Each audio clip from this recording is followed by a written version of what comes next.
Você acredita que a administração faz parte do seu dia a dia? Nós lidamos o tempo todo com a administração, mas nem percebemos. Por exemplo, em nossa família, há um jeito próprio de organizar. Por mais diferente que seja a família, há uma forma peculiar de organização nela. Por isso, é bom entender como a nossa família funciona para saber a melhor maneira de administrá-la, não é mesmo? Você precisa fazer seu planejamento financeiro, controlar a sua conta corrente, as contas que precisam ser pagas. Precisa também administrar o seu tempo. E o tempo é um recurso muito precioso e cada vez mais escasso, não é verdade? Ou seja, nós sempre estamos envolvidos com a administração em nosso cotidiano. Ela faz parte da nossa vida.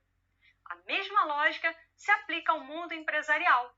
Por isso, eu quero que você entenda bem essa parte introdutória que trata sobre os fundamentos da administração. Preste atenção em cada ponto que eu vou apresentar para você, pois assim vai ficar muito mais fácil aplicar os conceitos em sua vida pessoal, acadêmica e profissional. E é isso que nós, docentes da Universidade Estácio de Sá, queremos, que você consiga aplicar na prática o que você está estudando aqui. Se você está construindo uma carreira ou pretende melhorar o seu trabalho ou até mesmo montar um negócio, vai ficar muito mais fácil se compreender bem os fundamentos da administração. Nós vivemos na era da informação em um cenário de constantes mudanças, instabilidades, de incertezas e de altos riscos. E isso requer dos administradores um conjunto de habilidades, não é mesmo? E antes de conhecer um pouco mais a respeito dessas habilidades necessárias, vamos entender primeiro o que significa administração. Você sabe qual é a origem da palavra administração? A palavra administração ela tem sua origem no latim, que significa ad, direção, tendência, e minister, subordinação ou obediência, no sentido de aquele que realiza uma tarefa sob o comando de alguém. Mas com o tempo, a palavra administração ela passou a ter vários significados, pois ela envolve lidar ou gerenciar com recursos físicos, financeiros, humanos, tecnológicos, econômicos, visando o quê? Visando atingir um objetivo. Por isso, o administrador é um profissional importante para as empresas, para as instituições e para as organizações terem bastante sucesso. Quem começa a ter contato com o estudo da administração precisa entender que existem 3 níveis organizacionais: o nível estratégico, o nível tático e o nível operacional. O nível estratégico também é chamado de nível institucional. Por quê? Porque ele abrange a alta direção da empresa. E quem é que faz parte da alta direção da empresa? É a cúpula da empresa, que é composta pelo presidente, pelo superintendente e pelos diretores, não é verdade? E é o cérebro da empresa. E é bom também destacar uma coisa: cada organização ela tem a sua própria nomenclatura. Em algumas organizações, a cúpula, a alta direção, ela tem uma denominação de presidência, em outra tem uma denominação de superintendência, tá bom? Fique bastante atento para isso. E quais são as características do nível estratégico, já que estamos falando deste nível estratégico? Reparem que neste nível estratégico, envolvendo a alta administração da empresa, é feito o planejamento estratégico, que é um planejamento global, é um planejamento sistêmico. Ele é genérico porque ele envolve a empresa como um todo. Esse planejamento ele busca equilibrar o ambiente interno da organização com o ambiente externo da organização, no qual ela está inserida. Então, é um planejamento de longo prazo. Por isso é que a alta administração é quem estabelece, no planejamento estratégico, os seus objetivos estratégicos. Ela estabelece onde ela quer chegar, ok? E para isso, ela define a sua missão, a sua visão e os seus valores.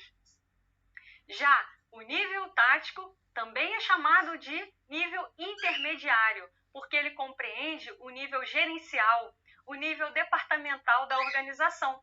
E assim, ele abrange os diversos departamentos, como, por exemplo, o departamento de RH, o departamento financeiro, o departamento de marketing, de produção, de logística, todos os demais departamentos. E assim a gente pode perceber que há um nível de especialização em cada um desses departamentos. O Departamento de Recursos Humanos é especialista na área de gestão de pessoas, de recursos humanos, de lidar com o gerenciamento das pessoas. O Departamento Financeiro, ele é especializado em cuidar das finanças da empresa. E assim por diante, o Departamento de Marketing. Então, neste nível departamental, há um alto grau de especialização, bom? E aí, a gente falar de nível departamental, você consegue imaginar quem é que faz parte deste nível em uma empresa? São gerentes de departamento, já dei até uma pista, não é mesmo? Então, quais são as características do nível tático? O nível tático, ele é departamentalizado e ele tem um alto nível de especialização em sua atuação. E ele tem um horizonte temporal de médio prazo. Preste atenção, enquanto o nível estratégico ele tem um horizonte temporal de longo prazo, o nível tático ele tem um horizonte temporal de médio prazo. E além disso, este nível tático, preste atenção nesta parte, porque ele articula com a alta administração e ele estabelece as políticas que vão ser definidas por cada departamento. Então, ele alinha as informações estabelecidas no nível estratégico com o nível operacional. E o nível operacional, ele está ligado a quê? Ele está ligado às tarefas e à execução das atividades e todos os procedimentos também de uma empresa ou de uma organização, ok? Mas quem é que faz parte do nível operacional de uma empresa? Já parou para pensar? Falamos aqui do nível estratégico, do nível tático. Quem é que faz parte do nível operacional? São os funcionários que exercem as funções ou as tarefas operacionais. O pessoal até fala que o nível operacional é mais conhecido como o nível do chão de fábrica, porém não é demérito. Preste atenção, porque eu também sou professora, a atividade de lecionar, de ministrar aulas, faz parte do nível operacional. Portanto, todas as atividades são importantes, tanto do chão de fábrica quanto, por exemplo, a atividade de lecionar, de ministrar aulas, ok? Toda tarefa é uma atividade que é executada por uma pessoa no seu trabalho. Essa é a definição de tarefa. E vamos então entender quais são as características deste nível, porque ele está relacionado à execução de quê? De tarefas específicas, de tarefas rotineiras, e ele tem um horizonte temporal de curto prazo. Por quê? Porque as tarefas acontecem naquela rotina, de acordo com aqueles procedimentos, ok? Então, reparem que o planejamento estratégico, ele tem um horizonte temporal de longo prazo, o planejamento tático, ele tem um horizonte temporal de médio prazo, e o planejamento operacional, ele tem um horizonte temporal de curto prazo. Então, repare que quanto mais você subir na estrutura da empresa, mais autoridade, mais responsabilidade você terá. Assim, a estrutura organizacional ela tem que apresentar informações claras para todos os envolvidos. E por isso é que é preciso nortear o rumo das organizações, definindo o quê? A missão, a visão e os seus valores.